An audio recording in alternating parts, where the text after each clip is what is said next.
ಕಾರ್ಯಾಚರಣೆಯನ್ನು ಕೂಡ ಮಾಡ್ತಿರ್ತಕ್ಕಂಥದ್ದು. ಈಗಿರ್ತಕ್ಕಂಥ ಮಾಹಿತಿ ಪ್ರಕಾರ ಹೊರ ರಾಜ್ಯದ ಕಾರ್ಮಿಕರು ಕೂಡ ಇದ್ರು, ಜೊತೆಗೆ ಉತ್ತರ ಕರ್ನಾಟಕ ಭಾಗದ ಕಾರ್ಮಿಕರು ಕೂಡ ಸಾವನ್ನಪ್ಪಿದ್ದಾರೆ. ರಾಜು ಅನ್ನುವಂಥ ಉತ್ತರ ಕರ್ನಾಟಕ ಭಾಗದ ಯಾದಗಿರಿ ಮೂಲದ ಕಾರ್ಮಿಕನ ಸಾವು ಕೂಡ ಆಗಿದೆ. ಅವರ ಪತ್ನಿಯು ಕೂಡ ಆಕ್ರಂದನವನ್ನ ಹೊರಹಾಕ್ತಾ ಇದ್ರು. ನಮಗೆ ಮೂರು ಮಕ್ಕಳಿದ್ದಾರೆ, ಮದುವೆಯೂ ಕೂಡ ಮಾಡಿಲ್ಲ, 1,000 ರೂಪಾಯಿಗೋಸ್ಕರ ನಾವು ಈ ಒಂದು ಕ್ರಷರ್ ಕೆಲಸದಲ್ಲಿ ತೊಡಗಿದ್ವಿ.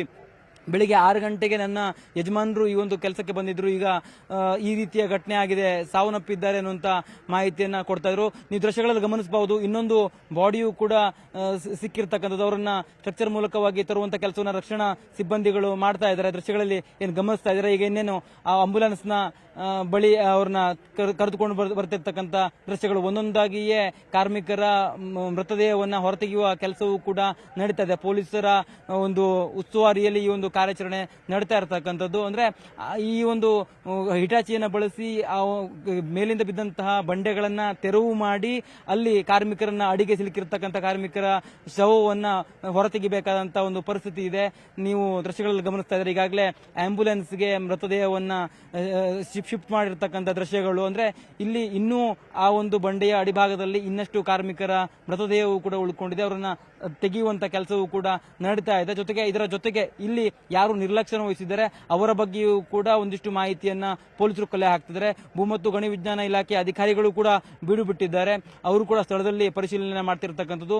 ಈ ಒಂದು ಕ್ರಷರ್ಗೆ ಯಾವ ರೀತಿಯಾಗಿ ನಿಯಮಾನುಸಾರ ಇವರಿಗೆ ಪರವಾನಗಿಯನ್ನು ಕೊಡಲಾಗಿತ್ತು, ಆ ಒಂದು ನಿಯಮವನ್ನ ಉಲ್ಲಂಘನೆ ಮಾಡಿ ಏನಾದರೂ ಇವರು ಈ ಒಂದು ಕ್ರಷರ್ ಅನ್ನ ವಿಸ್ತರಣೆ ಮಾಡಿದ್ರ ಅನ್ನುವಂಥ ರೀತಿಯಲ್ಲಿಯೂ ಕೂಡ ಅಧಿಕಾರಿಗಳು ಪರಿಶೀಲನೆ ಮಾಡ್ತಾ ಇರತಕ್ಕಂಥದ್ದು. ಒಟ್ಟಾರೆಯಾಗಿ ಈ ಒಂದು ದುರ್ಘಟನೆ ಏನು ಸಂಭವಿಸಿದೆ, ಈ ಒಂದು ದುರ್ಘಟನೆಯಲ್ಲಿ 7 ಜನ ಕಾರ್ಮಿಕರ ಸಾವು ಬಹಳ ನೋವಿನ ಸಂಗತಿ ಅಂತ ಹೇಳ್ಬೋದು. ಜೊತೆಗೆ 5 ಜನರ ಪರಿಸ್ಥಿತಿ ಏನಿದೆಯಲ್ಲ, ಅವರ ಪರಿಸ್ಥಿತಿಯು ಕೂಡ ಚಿಂತಾಜನಕವಾಗಿದೆ. ಕೆಲವೊಬ್ಬರದ್ದು ಕೈ ಕಟ್ಟಾಗಿದ್ರೆ, ಇನ್ನೊಬ್ಬರದ್ದು ಸೊಂಟವೇ ಮುರಿದಿದೆ ಅಂತ ಇಲ್ಲಿರ್ತಕ್ಕಂಥ ಸ್ಥಳೀಯರು ಹೇಳ್ತಾ ಇದ್ರು. ಆ ಪರಿಯಾಗಿ ಈ ಒಂದು ದುರ್ಘಟನೆ ನಡೆದಿರ್ತಕ್ಕಂಥದ್ದು. ಜೊತೆಗೆ ಇನ್ನೂ ಪ್ರಮುಖವಾಗಿ ನಾವು ಗಮನಿಸಬೇಕು, ಕೆಳಭಾಗದಲ್ಲಿ ಇದ್ದಂತ ಕಾರ್ಮಿಕರು ಹೇಳ್ತಾ ಇದ್ರು, ಅಂದ್ರೆ ಪ್ರತ್ಯಕ್ಷವಾಗಿ ಯಾವ ಒಂದು ಸಂದರ್ಭದಲ್ಲಿ ಇದ್ದಂತ 4 ಜನ ಕಾರ್ಮಿಕರು ಬಚಾವಾಗಿ ಬಂದಿರತಕ್ಕಂಥವ್ರು. ಅವ್ರು ಹೇಳ್ತಾ ಇದ್ರು ನ್ಯೂಸ್ 18 ಜೊತೆ ಅವರ ಅಭಿಪ್ರಾಯವನ್ನು ಹೇಳ್ಕೊಳ್ಳುವಂತ ಸಂದರ್ಭದಲ್ಲಿ ನಮ್ಗೆ ಯಾರಿಗೂ ಕೂಡ ಗೊತ್ತೇ ಇರಲಿಲ್ಲ JCB ಮೇಲೆ ಕೆಲಸವನ್ನು ಮಾಡ್ತಾ ಇದೆ ಅನ್ನುವಂಥದ್ದು. ಜೊತೆಗೆ ಆ JCBಯ ಚಾಲಕನು ಕೂಡ ನಮಗೆ ಮಾಹಿತಿಯನ್ನು ಕೊಟ್ಟಿಲ್ಲ ಅನ್ನುವಂತ ಒಂದು ಅವರ ಹೇಳಿಕೆಯನ್ನು ಕೂಡ ಹೇಳ್ತಾ ಇದ್ರು. ಅಂದ್ರೆ ಈ ರೀತಿಯಾಗಿ ಇಲ್ಲಿ ನಿರ್ಲಕ್ಷ್ಯವನ್ನು ವಹಿಸಿದ್ದಾರೆ ಅನ್ನೋದು ಗೊತ್ತಾಗುತ್ತೆ. ಒಟ್ಟು 16 ಜನ ನಾವು ಇಲ್ಲಿ ಕೆಲಸವನ್ನು ಮಾಡ್ತಾ ಇದ್ವಿ ಕೆಳಭಾಗದಲ್ಲಿ. ಅದರಲ್ಲಿ 12 ಜನ ಸಿಲುಕಿದ್ರು.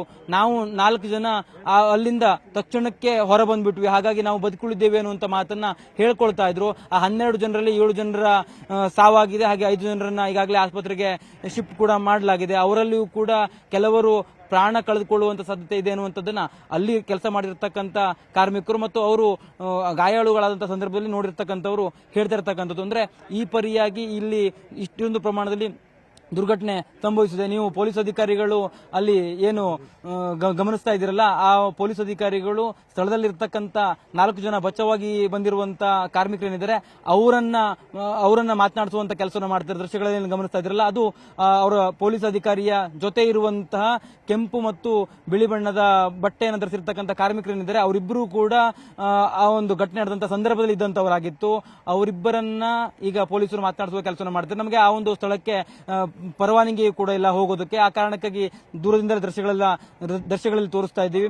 ಪೊಲೀಸ್ ಅಧಿಕಾರಿಗಳು ಪ್ರಾಥಮಿಕವಾಗಿ ಅವರಿಂದ ಮಾಹಿತಿಯನ್ನ ಪಡೆಯುವಂತ ದೃಶ್ಯಗಳನ್ನು ನೀವೇನು ನ್ಯೂಸ್ 18ನ ಕ್ಯಾಮೆರಾದ ಮೂಲಕವಾಗಿ ಗಮನಿಸಬಹುದು. ಅಂದ್ರೆ ಇಲ್ಲಿ ಘಟನೆಗೆ ಕಾರಣ ಏನು, ಆ ಸ್ಥಳದಲ್ಲಿ ನೀವು ಎಷ್ಟು ಗಂಟೆಯಿಂದ ಕೆಲಸವನ್ನು ಮಾಡ್ತಾ ಇದ್ರಿ, ಮೇಲ್ಭಾಗದಲ್ಲಿ ಹಿಟಾಚಿ ಕಾರ್ಯಾಚರಣೆ ಮಾಡ್ತಿದ್ದಂತ ಸಂದರ್ಭದಲ್ಲಿ ನಿಮ್ಗೆ ಗೊತ್ತಿರಲಿಲ್ವಾ, ಅರಿವಿರಲಿಲ್ಲವಾ ಅನ್ನುವಂತ ನಿಟ್ಟಿನಲ್ಲಿಯೂ ಕೂಡ ಅವರಿಗೆ ಪ್ರಶ್ನೆ ಮಾಡ್ತಾರೆ. ಇನ್ನೊಂದು ಮೃತದೇಹವು ಕೂಡ ಸಿಕ್ಕಿದೆ. ಇನ್ನೊಂದು ಮೃತದೇಹವನ್ನು ಕೂಡ ಅದೇ ಆಂಬ್ಯುಲೆನ್ಸ್ಗೆ ಶಿಫ್ಟ್ ಮಾಡುವಂತ ಕೆಲಸವನ್ನ ರಕ್ಷಣಾ ಸಿಬ್ಬಂದಿಗಳು ಮಾಡ್ತಾ ಇದ್ದಾರೆ. ನೀವು ದೃಶ್ಯಗಳನ್ನು ಗಮನಿಸ್ತಾ ಇದ್ರೆ ಅದು ಹಿಟಾಚಿ ಮೂಲಕ ಆ ಭಾಗದಲ್ಲಿ ಬಿದ್ದಂತಹ ಬಂಡೆಗಳನ್ನ ಪಕ್ಕಕ್ಕೆ ಸರಿಸಿ ಅದರ ಅಡಿಭಾಗದಲ್ಲಿ ಸಿಕ್ಕಿರ್ತಕ್ಕಂಥ ಮೃತದೇಹವನ್ನು ತೆಗೆಯುವಂತ ಕೆಲಸವನ್ನು ಮಾಡ್ತಾರೆ.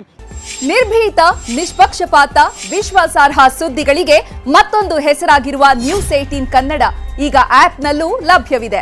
ದಯವಿಟ್ಟು ಇಲ್ಲಿರುವ QR ಕೋಡ್ ಅನ್ನು ಸ್ಕ್ಯಾನ್ ಮಾಡಿಕೊಂಡು ಆಪ್ ಡೌನ್ಲೋಡ್ ಮಾಡೋದಕ್ಕೆ ಮರಿಬೇಡಿ. ನಿಮ್ಮ ಬೆಂಬಲ ಹೀಗೆ ಸದಾ ನಮ್ಮೊಂದಿಗಿರಲಿ. ಧನ್ಯವಾದ.